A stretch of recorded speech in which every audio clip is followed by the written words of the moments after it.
¿Se acuerdan que cuando vimos en parasitología los gusanos planos trematodes, vimos solamente dos, que son el Paragonimus y la fasciola hepática? Paragonimus son varias especies. Y se acuerdan ustedes que este gusano viene a infectarnos a los seres humanos cuando comemos cangrejos de agua dulce, crudos o mal cocidos, ¿verdad? Pero esta es la enfermedad que vamos a ver ahora, la paragonimiasis, que es causada por varias especies de este gusano, pero aquí en Ecuador tenemos solamente una, el Paragonimus ecuadoriensis, ¿ya? Sin embargo, o sea, hay dos o tres especies de cangrejos, pero también una es la principal. El Paragonimus también se llama distoma pulmonar o duela pulmonar, porque es un gusano plano. Todo lo que es plano, duela o distoma es algo plano, ¿verdad? Entonces, duela pulmonar o distoma pulmonar o simplemente Paragonimus. Entonces, cuando tenemos este gusano en nuestro pulmón, ¿ya?, que está encapsulado, entonces tenemos paragonimiasis. Hay varios géneros, varias especies del género Paragonimus. Sin embargo, no solamente se ubican en el pulmón, también pueden aparecer en localizaciones extrapulmonares. ¿Se acuerdan que hablamos en parasitología del parasitismo errático, donde un parásito está en el animal correcto, pero en el sitio equivocado? Porque todo parásito tiene un sitio especial donde debe estar. Por ejemplo, la ameba, su sitio, su hábitat es el colon, pero aparece en el cerebro, aparece en el hígado, en el pulmón. Esa es amebiasis extraintestinal. Es extra, fuera de su lugar. Es una parasitismo errático. El Paragonimus también es del pulmón. El pulmón es su hábitat, pero puede aparecer en el corazón, puede aparecer en el cerebro, bajo la piel, en el abdomen, etcétera, ¿no? Entonces tiene localizaciones extrapulmonares. O sea que cuando veamos la clínica veremos la paragonimiasis pulmonar, que es la clásica, y la paragonimiasis extrapulmonar, que es en cualquier parte del cuerpo, ¿no?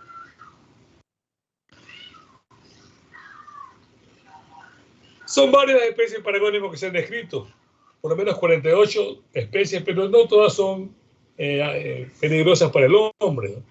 Incluso algunas son sinónimes, o sea que se repiten los nombres. En un mismo país le han puesto nombres diferentes, pero es el mismo parásito. Entre otros mamíferos no humanos, tienen una distribución muy amplia, pero en nosotros, los humanos, existen 8 especies causantes de la enfermedad. Sin embargo, de esas especies hay 2 que son sinónimos, o sea que en realidad son 6 nomás. Sinónimo quiere decir que es el mismo parásito que lo han identificado con otro nombre en otro lado. El nombre que vale es el que primero fue descrito. Bien. Ahora, para diferenciarlo, pues hay varias maneras.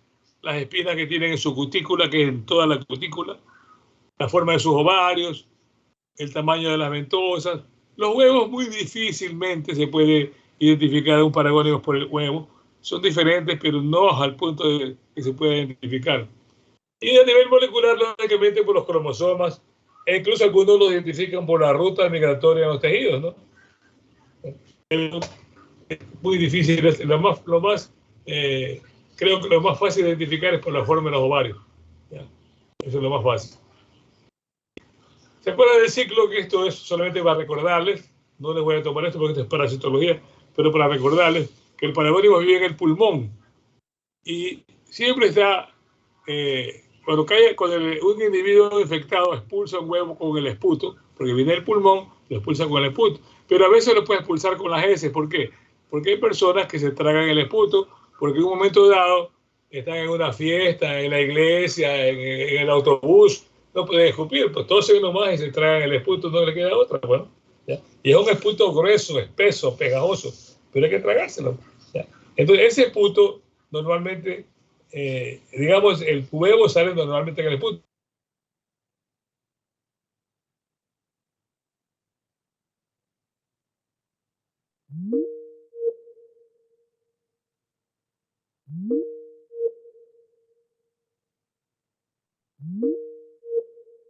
Luego en el agua, una vez en el agua, el huevo forma una larva o miracidio.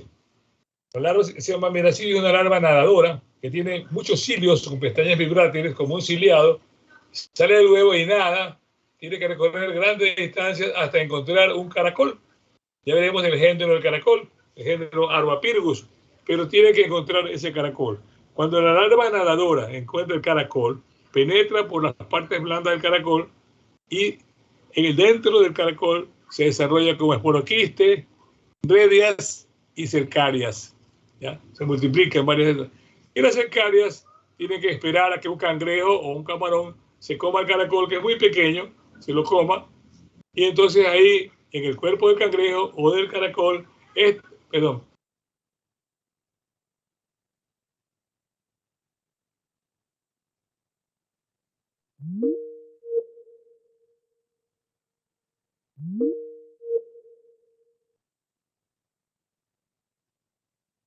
Es la metacercaria. Repito, la forma infectante de paragónimos para el humano es la metacercaria. ¿Dónde está? En la carne del camarón o del cangrejo, más que nada. ¿Ya? Si un hombre o un animal come, ingiere un cangrejo crudo o mal cocido, resulta que en el intestino delgado se libera la metacercaria, se libera de una cápsula que la recubre, aunque no todas tienen esa cápsula. Se libera de la cápsula que la recubre y entonces ahí se va a atravesar la mucosa del intestino y por la cavidad abdominal se va a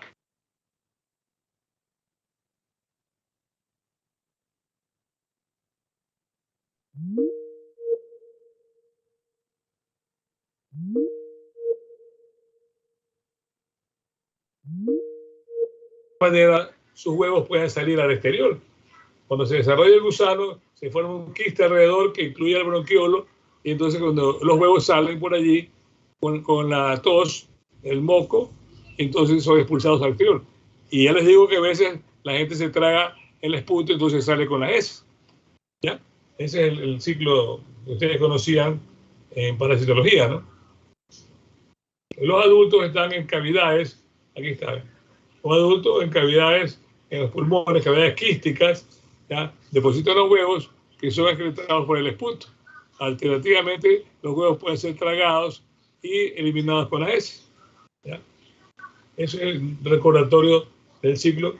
Es algo. ¿Por qué el hombre come cangrejos crudos? Es que el hombre no come todos los cangrejos crudos. Por ejemplo, el cangrejo que ustedes comen con cerveza y con un martillito ahí, es el cangrejo de agua salada, el de manglar.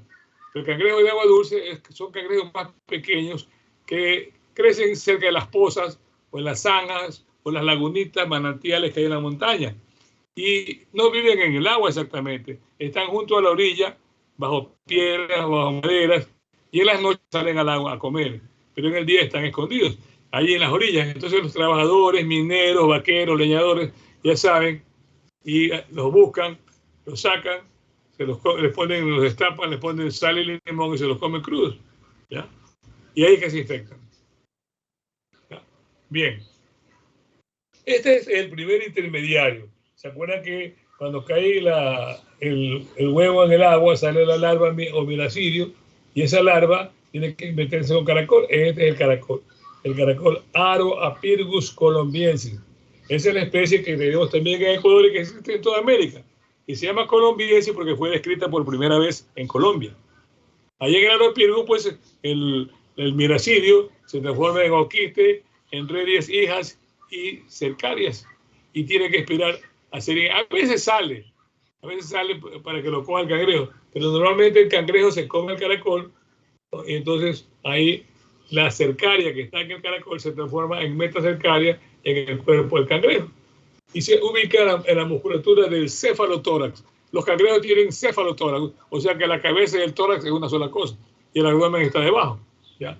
Entonces ahí en la musculatura del cefalotórax del cangrejo, ahí se desarrolla la metacercaria, que es la forma infectante de paragónimos para el humano. ¿Ya? Hay una especie de nombre de cangrejo diferente ahí, pero el que nos interesa a nosotros, pregunta de examen, es el de Ecuador, que se llama Hipolobosera equatorialis, acá también está, Hipolobosera equatorialis. Eso nos interesa, ¿no? ¿Ya? Si yo pregunto cuál es el segundo intermediario de paragónimos, ustedes me pueden en Ecuador y por los bolseros ecuatorianos. Hay muchos países donde vienen desde el Asia, África y también América, donde existe la paragonimiasis porque hay especies de paragónimos diferentes, ¿no? Y aquí en América Central y del Sur pues tenemos todos los países donde hay, ¿ya? Entonces, ¿qué factores ayudan o que colaboran en la transmisión de este parásito? Son varios. Primero que es un parásito muy versátil porque puede tener cualquier hospedador definitivo, con tal que sea un mamífero, porque él todo lo que necesita para desarrollarse es el pulmón de un mamífero, nada más. Una vez que es el pulmón de un mamífero, él se desarrolla muerto de risa, contento.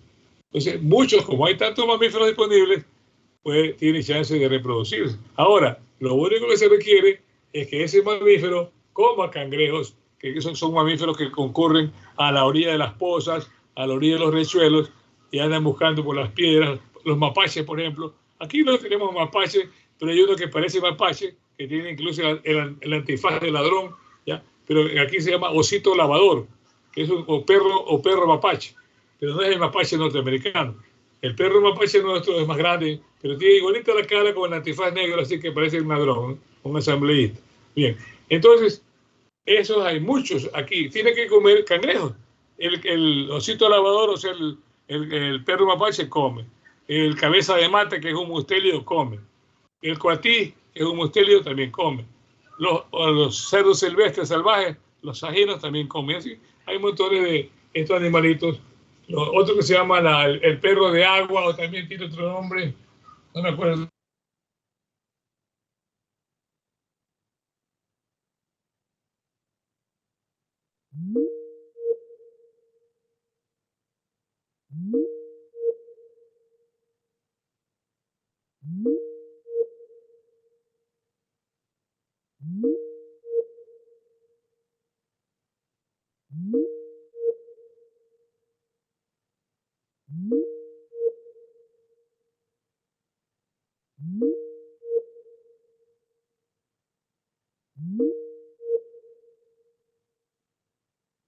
En las orillas de las charcas, bajo las piedras, hay cangrejitos grandecitos, llegan a ser hasta la mitad del tamaño de un cangrejo cangrejero, eso que ustedes comen, de un cangrejo de cangrejada.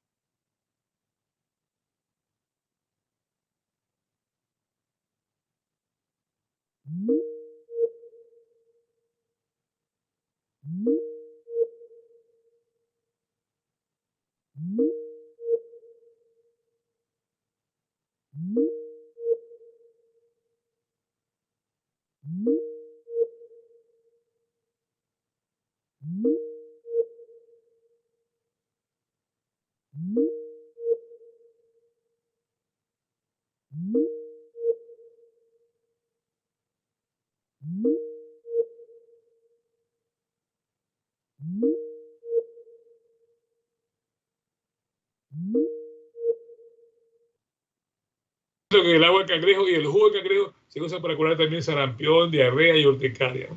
¿Ya? En África, por ejemplo, también hay mujeres que tienen muy pocos hijos, porque en África una mujer que tiene 4 hijos es una mujer estéril para ellos, ¿no? Tiene que tener 8 por arriba. Entonces, le dan cangrejos crudos para que aumente la fertilidad. Y así, aparte de eso, pueden haber hospedadores paraténicos, es decir, animales que, por ejemplo, se coman al caracol y no se desarrolla en ellos la meta cercaria, solamente se quedan cercarios nomás ahí, en espera de que se las coman verdaderos segundos hospedadores, y ahí sí.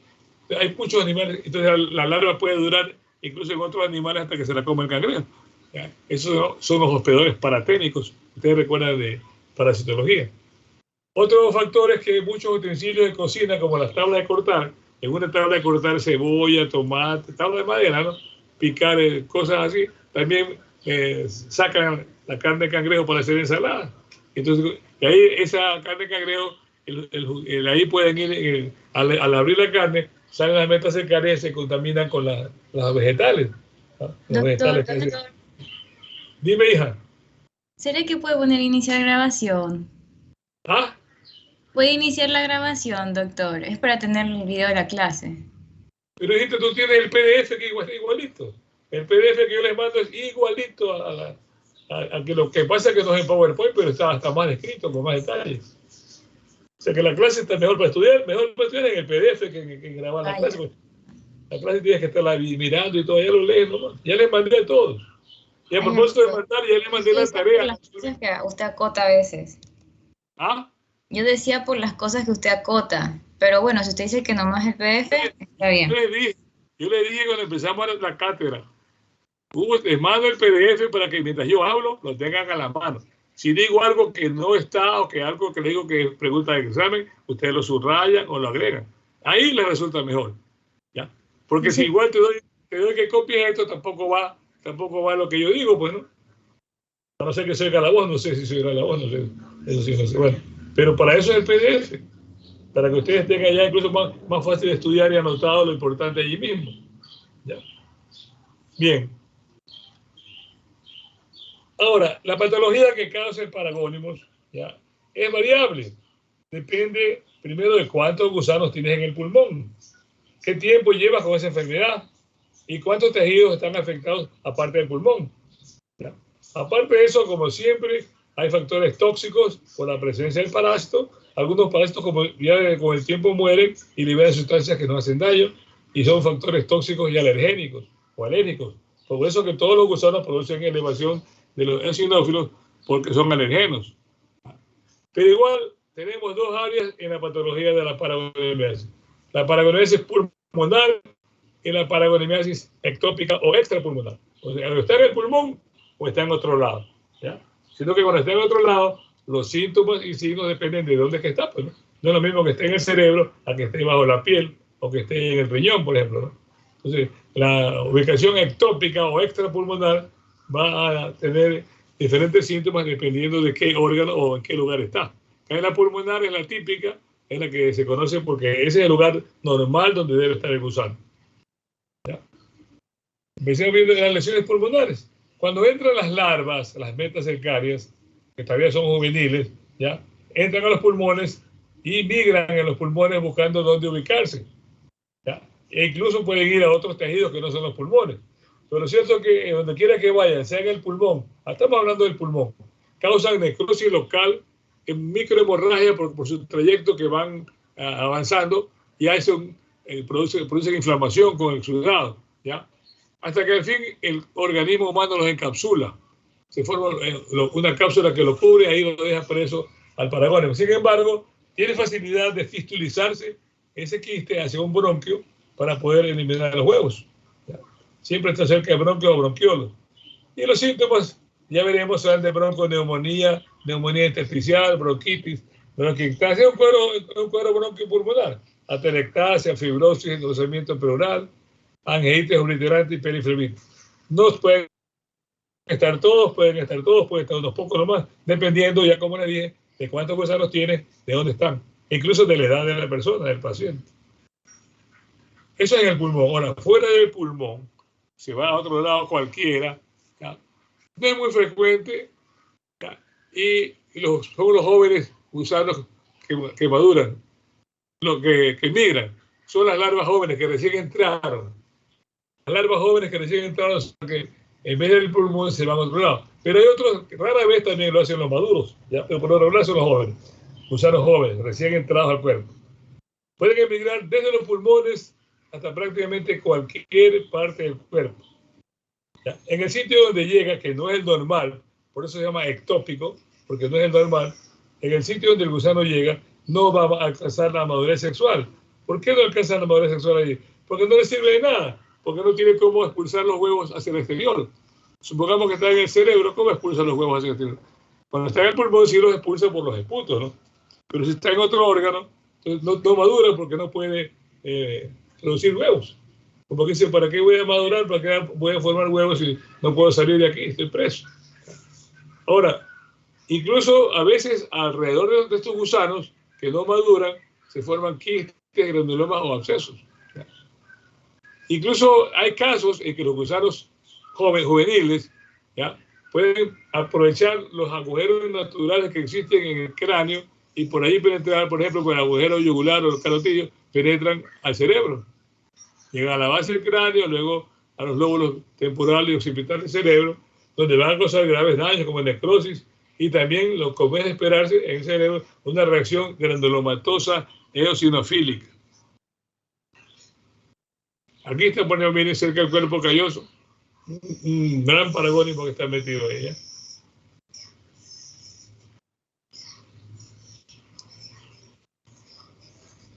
La clínica será de acuerdo a dónde está el paragónico. Si estamos en la fase aguda o invasiva, es cuando recién ha entrado, ¿verdad? Cuando recién ha entrado, viene desde afuera, entra por la boca, pasa por el estómago, ahí en el estómago se ablanda el quiste y puede salir ya en el intestino. Y entonces, pero en ese...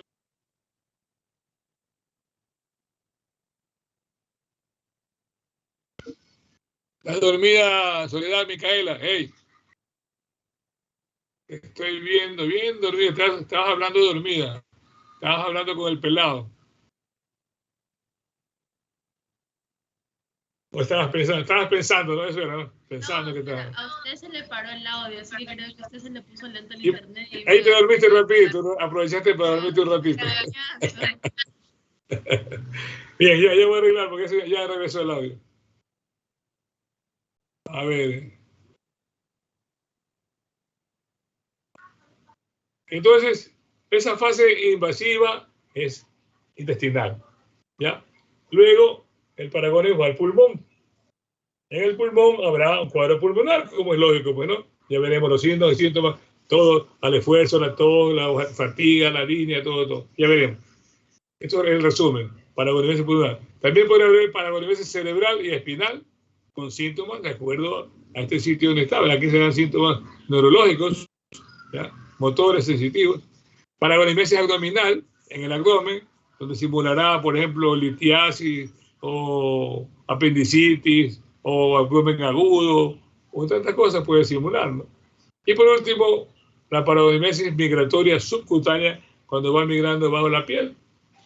Veamos entonces en la fase invasiva, cuando recién llega de afuera. Alguien se comió cangrejo crudo y ya está. Claro, como le va a perforar el intestino para pasar a la cavidad abdominal y luego al tórax, entonces irrita, pues, causa diarrea. Es una perforación demasiado pequeña para que haya extravasación de contenido intestinal, pero sí causa diarrea, dolor abdominal, y como ya hay el gusano en el cuerpo, hay la alergia, urticaria, eosinofilia, fiebre. Luego ya pasa, cuando se acerca al pulmón, empieza el dolor torácico porque ya ha pasado el diafragma, está cerca de la pleura y la persona empieza a toser, a molestarse con la tos, ¿ya? Y un malestar y sudoración nocturna que por eso se confunde con la tuberculosis, ¿no? Bueno, una vez que entra el pulmón, ya después de más o menos unos 6 meses, aunque mire que dice de 1 a 27, depende seguramente de la inmunidad de la persona, una incubación más o menos larga, 6 meses es bastante. Entonces, ahí empieza el malestar torácico en el pulmón.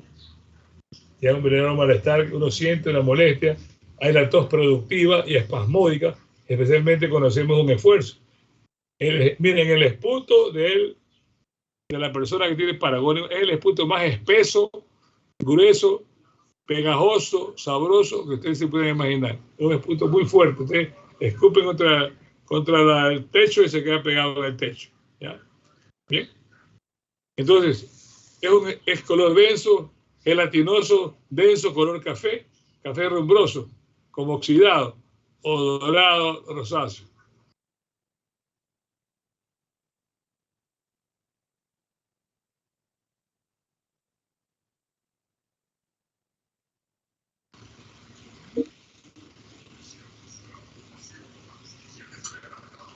Se fue un ratito, déjeme integrarme otra vez. Ya se fue todo, toda la imagen, todo. ¿Qué pasa?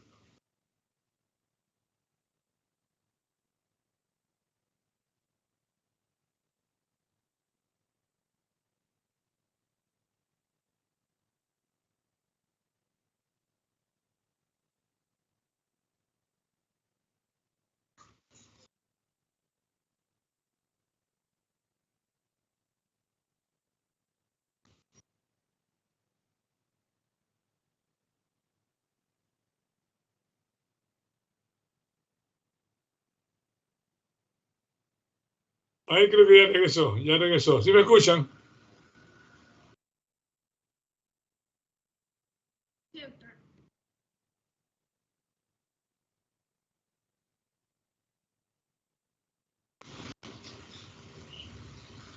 Entonces, el espunto les decía gelatinoso, denso, café rumbroso, dorado, rosáceo.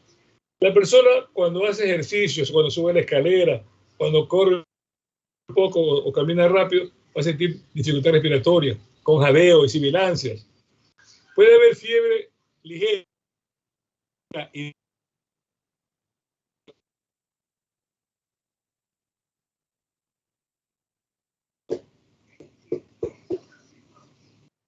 otra vez se fue la página.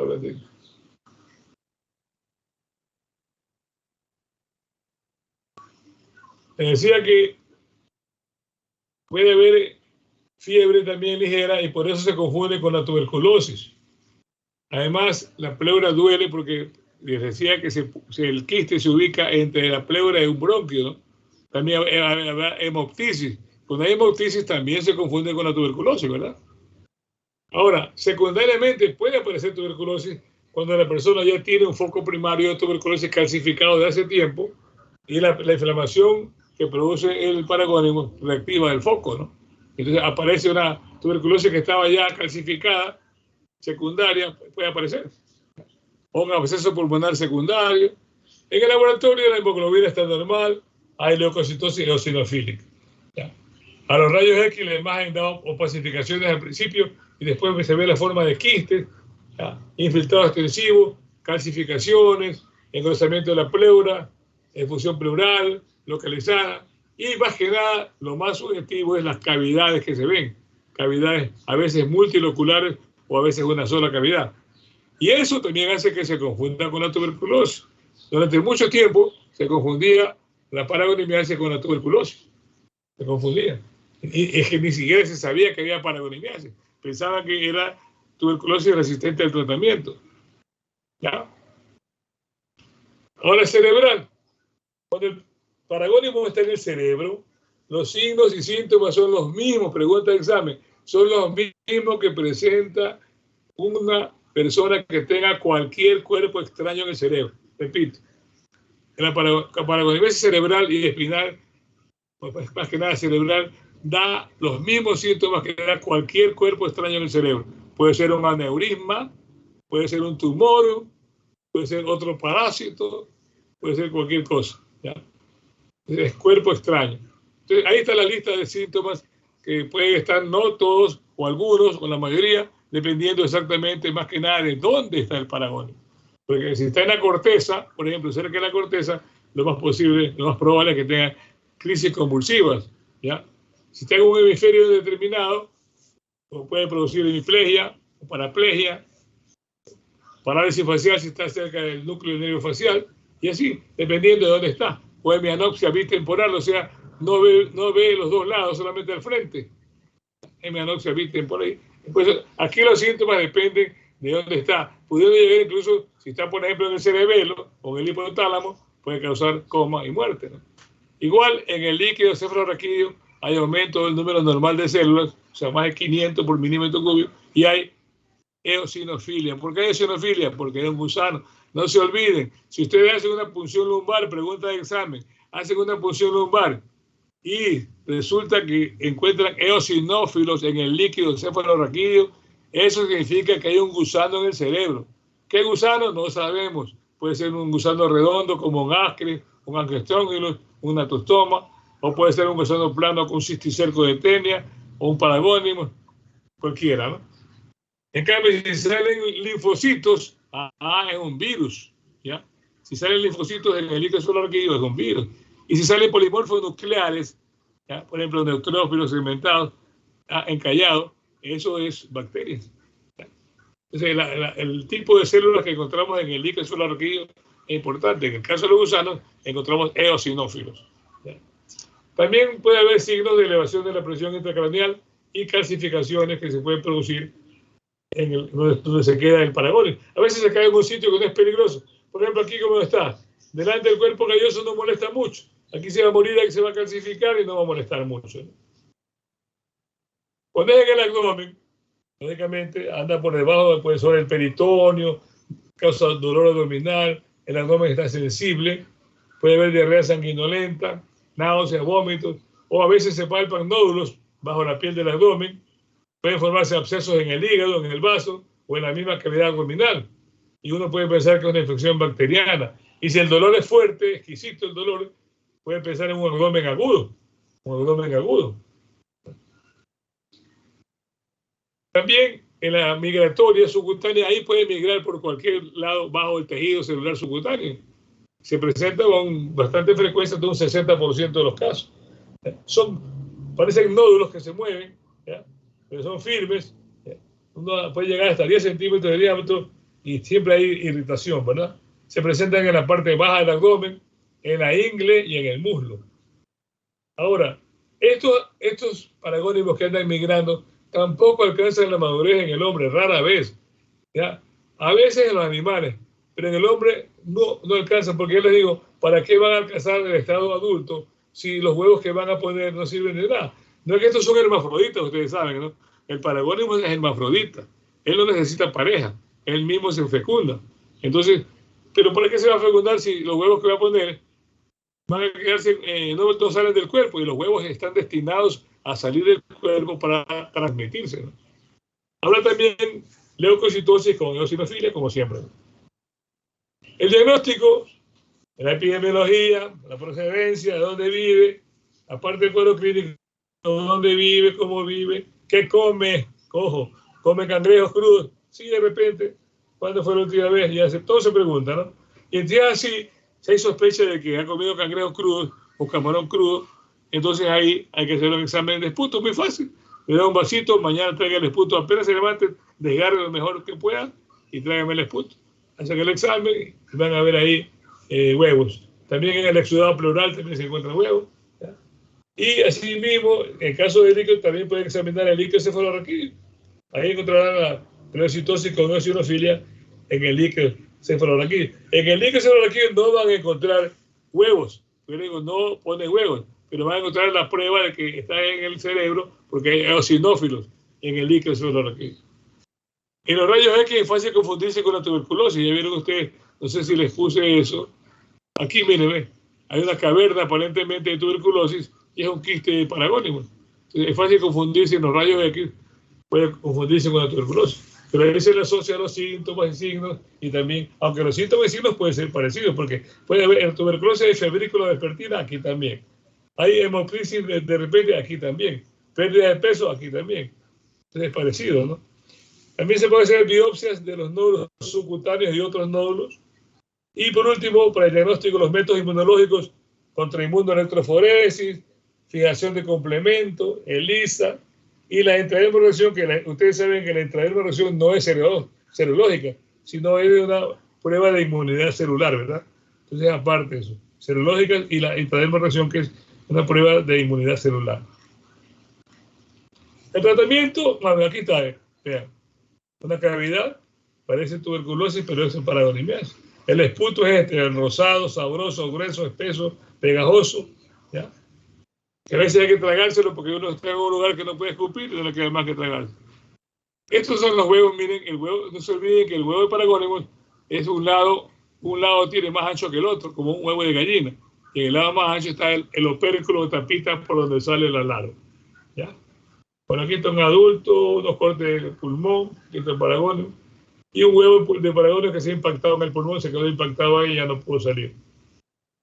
El diferencial, hay que diferenciarlo en cada circunstancia. Por ejemplo, cuando está en el pulmón, el paragónico, hay que diferenciarlo de la tuberculosis, ¿no? Del acceso pulmonar bacteriano o de otro parásito, de la infección pulmonar crónica, el cáncer de pulmón, de alguna micosis pulmonar también. Ya. Cuando está en el cerebro hay que diferenciarlo del absceso cerebral o del tuberculoma que puede encontrarse en el cerebro también. Ya. Hay que diferenciarlo. O también de otros parásitos cerebrales, natostoma, angiostróngilos, cisticercos, toxocara, ¿cuántos hay que se van al cerebro? Y en el abdomen hay que diferenciarlo del abdomen agudo, apendicitis y de la amebiasis. También de la notostomiasis o consecuencias paganas que pueden moverse por ahí, pueden causar algún tipo de de lesión, por ejemplo, un de carbono, un nódulo ahí que tenga por allí, parece que fuera un paragónimo errático, ¿ya? Subcutáneo. La asparaganosis no, porque la asparaganosis es la infección con una larva que se llama aspargano, que es la larva, la forma juvenil de la tenia del gato. Tenemos la tenia del gato, pero no hay problema con la larva, porque esa larva está, el intermediario es la rana, y hay que comer ranas crudas para que a uno le dé asparaganosis. Entonces los chinos sí tienen, porque los chinos comen, ¿qué es lo que no comen los chinos? Entonces comen ranas crudas y entonces ahí se infectan. Tratamiento, el praziquantel es mejor, cisticin. El vitriol que está abajo también es muy bueno, pero ya no viene, venía de Italia. El praziquantel o cisticin, 25 miligramos por kilo después de comidas 3 días nada más, un solo tratamiento es suficiente. Ahora, si la paragonimesia es cerebral, hay que usar dosis más altas, pero ojo, precaución, dice abajo. Al tratar paragonimesia cerebral, usar corticosteroides. Porque si el gusano está en el cerebro, es un gusanito grande, que puede tener 2 centímetros. Entonces, al morirse el gusano, se necrosa y produce una reacción cerebral perilesional más grave que la misma paragonimias. Entonces, hay que darle antiinflamatorios muy fuertes hasta que sea reabsorbido normalmente, ¿no? Sin inflamación. ¿Ya?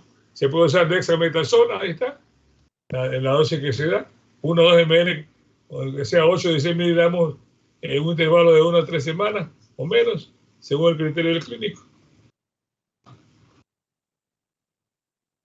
¿Alguna pregunta, sugerencias, reclamos, insultos?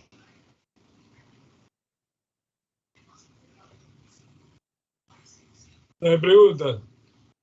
¿Qué te ríes, Soledad? ¿Qué te ríes? ¿Ah? Te pesqué durmiendo. No hay insultos, doctor.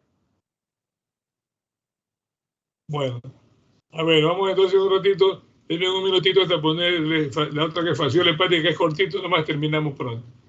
Un ratito.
Un segundito que voy a ver un vaso de agua, que estoy ya que tengo seco el buche.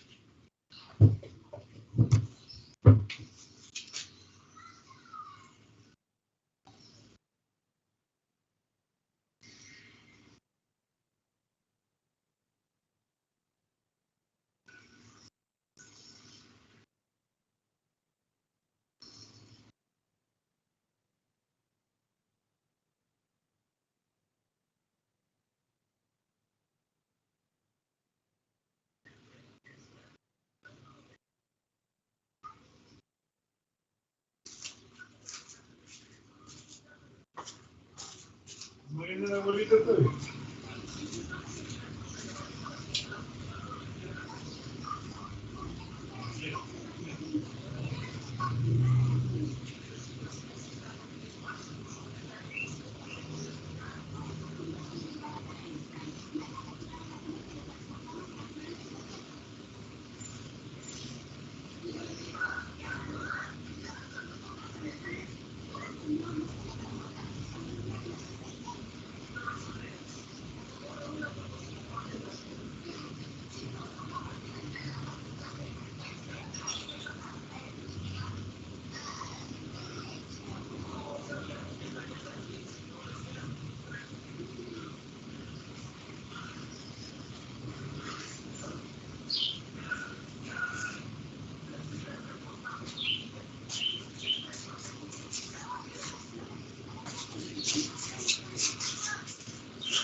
Bien, vamos a ver ahora fascioliasis.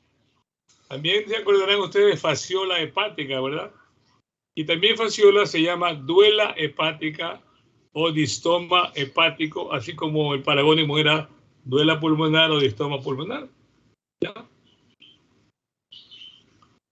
Entonces, esta vive en las vías biliares, ahí vive, de los herbívoros, pero a veces pasa al hombre. Entonces, la paragonimiasis en el hombre es la presencia de este gusano, ¿ya?, en las vías biliares.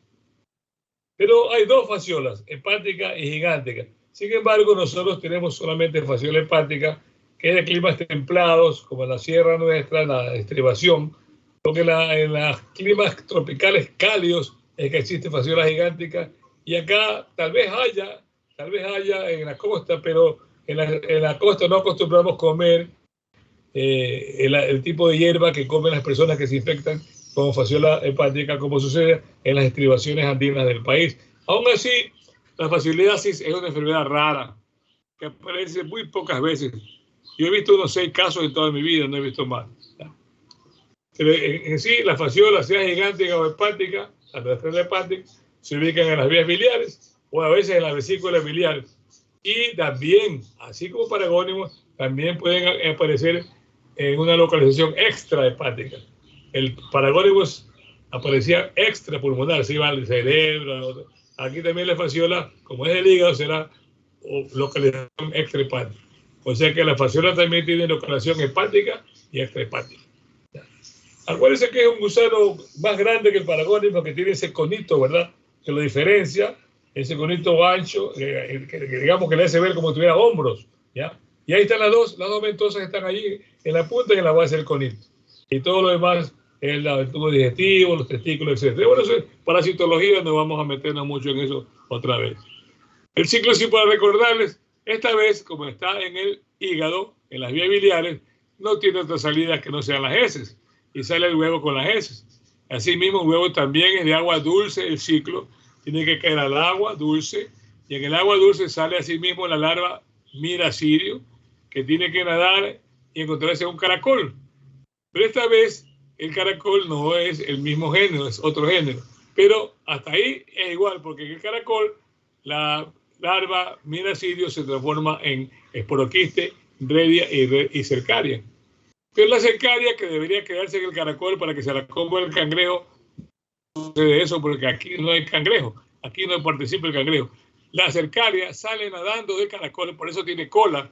Otras cercarias no tienen cola, ¿no? Sale nadando y se va hasta la orilla del agua, de la charca, de la poza, y se prende en las hojas que están en la vegetación junto a la orilla. Y ahí se transforma, pierde la cola y se transforma, como ustedes ven acá, en menta cercaria, ¿ya?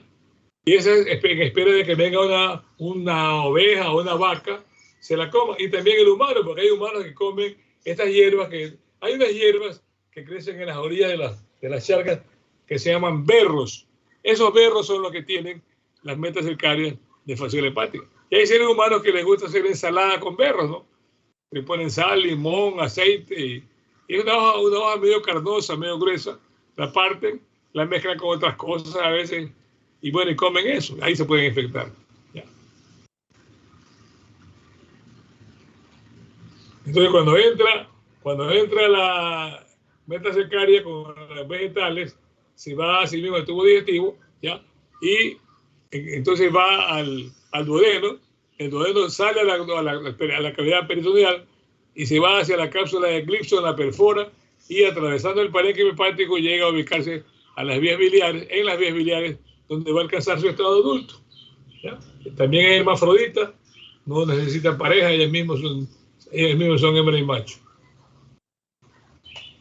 La distribución de fasciola hepática es cosmopolita, pero prevalece en las áreas de cría de ovejas y en la cría de ganado. Por ejemplo, aquí es muy frecuente en los lugares de gran producción de carne como Estados Unidos, Venezuela, Uruguay. Uruguay produce mucha carne de ovejas y de vacas también. Argentina también, Chile, Colombia. Miren que nosotros no estamos, México, Cuba, Puerto Rico, Costa Rica y Brasil. En Ecuador no. Pero tenemos pocos casos. De repente aparece. Entonces, estas metas cercarias que llegan en los vegetales van al duodeno, atraviesan el duodeno y se dirigen hacia el hígado, atraviesan la cápsula de Gibson y el parénquima hepático, y ahí pueden causar hiperplasia en el tejido, descamación epitelial, engrosamiento y hidratación de las vías biliares. Ahora, si el número de gusanos es alto, puede causar la muerte, cuando son muchos gusanos. Si no, es un dolorcito por ahí, puede simular una litiasis, como que fuera un cólico biliar, pero por lo regular es leve, ¿no? Pero cuando son bastantes puede causar la muerte, ¿ya? Una infección severa, porque hay necrosis extensiva del parénquima hepático, como puede haber hemorragia interna también, pero por lo regular es leve. Aquí hay una cirugía, se ve la foto, las fasciolas hepáticas que están en unas vías biliares que se han abierto para extraerlas, porque había bastante, aquí una, dos, acá hay otra, 3, 4, 5, 6, acá está otra. Ya. Esta es una fotografía de una biopsia donde se ve las espinas de la cutícula de fasciola, como justamente han descamado parte de las células del epitelio de la vía biliar. Entonces, en esa parte descamada pueden producirse infecciones o inflamaciones por los mismos desechos del gusano o bacterias y causar infecciones, ¿no? Ese es uno de los daños que puede causar la irritación de las vías biliares por las espinas. Bueno, entonces, clínicamente es sencillo esto, ¿no? La fase aguda, así mismo como paragónimos, donde tiene pasión al hígado, habrá pues síntomas digestivos, ¿no? Porque llega del duodeno, pasa al hígado, pero primero sale el duodeno. Entonces, hay síntomas digestivos, dispepsia, anorexia, náusea, vómito, fiebre, dolor en el hipocondrio derecho. El dolor en el hipocondrio derecho cuando ya está en el hígado. Puede haber hepatomegalia, dependiendo del número de parásitos, y sensibilidad al tocarlo, y también urticaria, porque siempre se produce alergia con los gusanos y están elevados los eosinófilos. Esa es la fase aguda. En la fase crónica hay poco o ningún síntoma, y si lo hay son leves. Dolor en el epigastrio o en el hipocondrio derecho, diarrea, náusea, vómito, hepatomegalia, ictericia, pseudolitiasis, se parece que fuera un cólico biliar y no lo es, porque no hay piedras, no hay cálculos, en gusanos. Puede haber disfunción hepática en los peores casos y eosinofilia, ¿no? Ahora, en las infecciones ectópicas, ya le digo, puede aparecer en cualquier otra parte, pulmones, pared intestinal, corazón, cerebro y piel. Y los síntomas serán, así como paragónimos, serán los mismos síntomas de acuerdo al sitio donde esté. O sea, en esa parte se pueden repartir los mismos síntomas, porque están en la parte que estén, producirán los síntomas de acuerdo a ese lugar y a ese órgano, ¿no? Hay un síndrome, sí, que es típico de la fascioliasis, el síndrome de Hallstorm. Se produce en personas que tienen la costumbre de comer hígado crudo, especialmente hígado de oveja.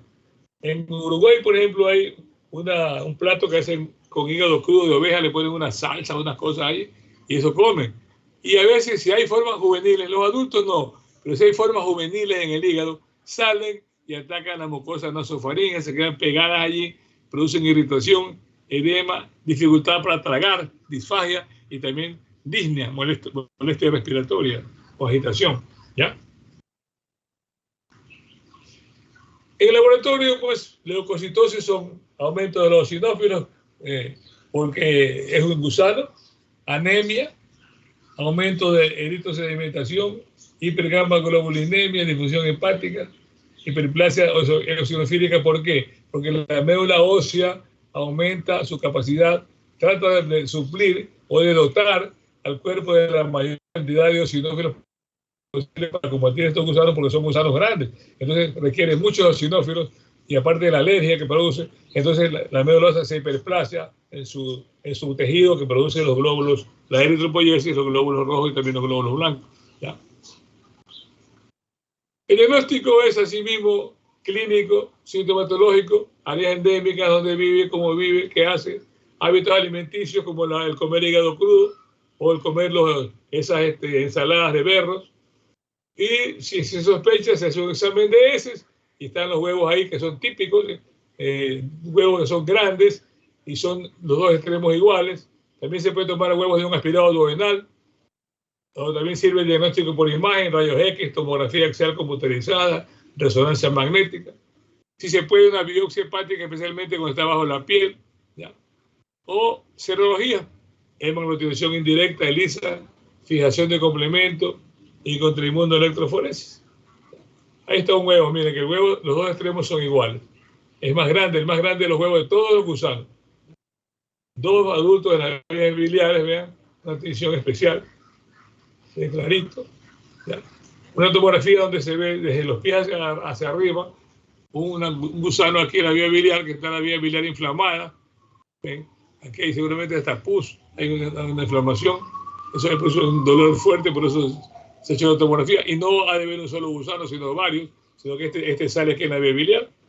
Muy claro allí. El tratamiento es el mismo de paragónicos, el praziquantel, dosis de 25 miligramos por kilogramo 3 veces al día. Después de comida, 2 días y nada más, y se acabó el problema. Eso es todo lo que tenemos que hablar sobre fascioliasis. ¿Alguna pregunta? ¿Sugerencias? ¿Reclamos? ¿Insultos? ¿Apodos? ¿Bostezos? ¿Bostezos de soledad? Ay. Bien, entonces chicos, mañana examen. No se olviden que ya les mandé la tarea, pero tienen la tarea hasta mañana mismo, desde hoy tenían todo el chance. Si acaso alguno se pasa, no importa, ya hasta el día miércoles se la coja, no importa. En caso que no puedan, ya, no vamos a discutir por eso. Pero traten de presentarlo con tiempo. Bien, entonces mañana estamos en examen. Buena suerte, un abrazo, pasen bien todos.